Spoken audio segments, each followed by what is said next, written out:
안녕하십니까. 12월 3일 화요일 느헤미야 7장 39절에서 60절 말씀입니다. 제사장들은 예수와의 집 여다야의 자손이 973명이요 인멜 자손이 1052명이요 바수울 자손이 1247명이요 하림 자손이 1017명이었느니라. 레위 사람들은 호드야 자손 곧 예수아와 감미엘 자손이 74명이요 노래하는 자들 아삽 자손이 148명이요 문지기들은 살룸 자손과 아들 자손과 달문 자손과 악굽 자손과 하디다 자손과 소베 자손이 모두 138명이었느니라. 느디림 사람들은 시아 자손과 하수바 자손과 답바오 자손과 게로스 자손과 시아 자손과 바돈 자손과 르비나 자손과 하가바 자손과 살메 자손과 하난 자손과 깃델 자손과 가알 자손과 르아야 자손과 르신 자손과 느고다 자손과 갓산 자손과 우사 자손과 바세아 자손과 베세 자손과 무우님 자손과 느비스심 자손과 박북 자손과 하그바 자손과 할훌 자손과 바슬릿 자손과 무히다 자손과 하르사 자손과 바르고스 자손과 시스라 자손과 데마 자손과 느시아 자손과 하디바 자손이었느니라. 솔로몬 신하의 자손은 소대 자손과 소베렛 자손과 브리다 자손과 야얄라 자손과 다르곤 자손과 깃델 자손과 스비아다 자손과 핫딜 자손과 보렛 하스바인 자손과 아몬 자손이니 모든 느디림 사람과 솔로몬 신하의 자손이 392명이었느니라. 아멘. 네, 성전 복구와 관련된 귀환자 명단이 계속해서 이어지고 있습니다. 요약하자면 이렇습니다. 제사장들은 총 3,973명이고요. 레위 사람들은 74명, 노래하는 자들은 148명, 문지기들 138명, 느디림 사람들이 이제 392명, 그리고 솔로몬 신하의 자손 392명, 합쳐서 그렇게 됩니다. 자, 그렇다면은 이제 이 명단 사람들은 이제 사실 성전을 위해서 섬기는 사람들과 그리고 또 그 이방인들을 포함한 명단이 되겠습니다. 이 점 참고하시면서 잠깐 정지하시고 묵상하도록 하겠습니다. 네, 하나님은 어떤 분이십니까? 네, 혈통이 아닌 믿음으로 백성으로 삼으시는 분이십니다. 보시면 아시겠지만 모든 느디님 사람과 솔로몬 신하의 자손이 392명이었다라고 말씀하지 않습니까? 그러니까 이제 뭐 레위와 제사장 자손들 그리고 앞에 나온 여러 이제 유다인들은 말 그대로 이제 이스라엘 혈통적으로 이스라엘 백성들입니다. 이스라엘 사람들입니다. 그러나 느디님 사람들은요, 이제 여러분들이 잘 아시는 대로 기브온 자손들입니다. 그러니까 이스라엘 혈통으로 이스라엘 백성들이 아니고 옛날 여호수아 때 이제 기브온 자손들이 이제 여호수아에게 항복하고 이제 성전 노예로 살아왔던 사람들이고요.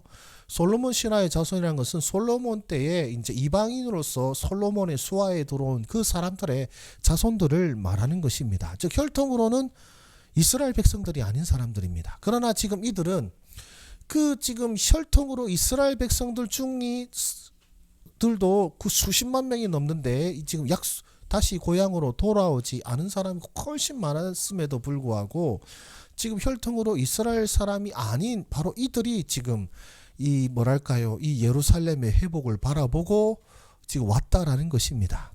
이들도 하나님께서 백성으로 여기시기에 이 명단에 지금 그들이 들어있는 겁니다. 예. 그래서 이미 하나님께서는 구약에서부터 혈통이 아니라 믿음으로 하나님의 백성을 삼으시는 분이심을 우리가 알 수가 있는 것이죠. 그렇게 오늘 우리는 이 말씀을 통해서 우리는 무엇을 배울 수가 있습니까? 다음 세대는 내가 정하는 것이 아니다라는 것입니다. 제가 왜 이렇게 이제 생각을 했냐면, 자, 느디림 사람과 솔로몬 신하의 자손들을 보십시오. 과연 그들이 과거 70년 전에 바벨론에 의해서 이 유다가 멸망하였습니다. 그리고 이제 무려 70년 동안이나 이제 바벨론 포로 생활을 하게 되죠. 그동안에 하나님을 향한 믿음과 그 회복을 이들도 또한 소망하리라고 누가 예견하였겠습니까? 나라 본자손인 이스라엘 백성들조차도 그 믿음을 잃어버렸는데 지금 이 나라의 본자손이 아닌 이방인들이나 다름이 없는, 아니 이방이 다르면 아예 이방인들이죠. 그들이 지금 이 70년이 지난 이 지금 그럼에도 불구하고 하나님께서 이 예루살렘을 회복시킬 것을 믿고 지금 말 그대로 자신의 인생과 생명을 걸고 이들이 왔단 말입니다. 예. 하나님께서는요, 이 혈통의 자손들뿐만 아니라 이방인들이나 다름없는 자들도 하나님의 나라를 사모하게 하셨다라는 것입니다. 과연 그 누가 이들조차도 예루살렘의 회복을 바라보고 왔으리라고 누가 알았겠습니까? 다음 세대, 즉 이 다음에 이 하나님의 나라를 이어나갈 사람들은 우리가 어떤 함부로 판단하고 잣대하고 규정할 것이 아님을 이 말씀을 통해서 볼 수 있습니다. 누가 70년 후에 이들이 예루살렘으로 돌아올 것이라고 누가 생각했겠습니까? 예, 다음 세대는 내가 정하는 것이 아닙니다. 하나님이 정하십니다. 하나님께 예배드리고 하나님의 나라를 사모할 자들을 우리 하나님이 세우시고 우리 하나님이 부르심을 믿으시기를 바랍니다. 그래서 오늘 이 말씀 우리는 어떻게 적용해야 되겠습니까? 내가 뿌린 복음의 씨앗이 주님의 때에 발하고 열매 맺을 것을 신뢰하자입니다.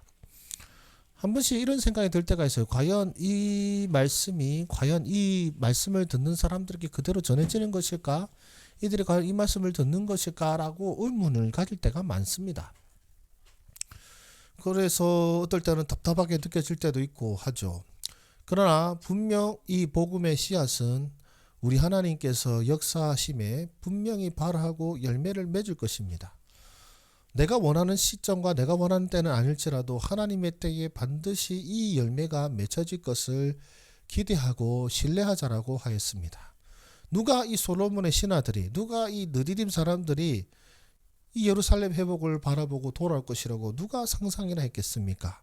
바로 이와 같이 지금 내 눈앞에 보이는 이 성도들의 모습에서 내가 함부로 잣대를 내리고 판단하고 결론 내릴 것이 아니라 바로 이들의 내일은, 이들의 미래는 우리 하나님 손에 있음을, 우리 하나님께서 그 선하신 뜻대로 이들을 세우시고 높이시고 또 역사하실 수 있음을 믿는 믿음으로 오늘도 주님 앞에서 또 이들 앞에서 하나님의 말씀을 신실하게 전하야겠다는 다짐을 하게 됩니다. 여러분들에게도 하나님의 크신 은혜가 오늘 말씀 가운데 임하기를 바라고 소망합니다. 기도하겠습니다. 살아계신 하나님 아버지, 주님께서 정말로 놀라운 역사를 바로 이 이방인들 가운데 행하셨습니다. 나라의 본자손들도 이 예루살렘의 귀환을 꺼리고 두려워하여서 정말 소수만이 이 예루살렘으로 돌아왔는데 그 소수 중에서도 그 가운데 정말로 이스라엘과는 혈통적으로는 아무 연관이 없는 이들이 이 예루살렘의 회복을 바라보고 다시금 돌아오게 하신 것은 우리 하나님의 놀라우신 역사요. 또한 이들도 또한 하나님을 향한 믿음이 있었기에 가능한 일이었다라고 보게 하셨습니다. 주님, 우리도 이 믿음이 우리에게 있게 하여 주시옵소서. 분명히 하나님께서 이 나라가 망하는 상황 속에서도 다음 세대를 준비하고 계심을 믿음의 눈으로 바라보게 하여 주시옵소서. 하나님께서 믿음의 세대를 정하시고 이루시고 예비하심을 믿음의 눈으로 바라보게 하여 주셔서 오늘 신실하게 하나님의 말씀을 전하고 가르치고 배우는 우리의 삶 되게 하여 주시옵소서. 예수님의 이름으로 기도드립니다. 아멘. 감사합니다. 수고하셨습니다.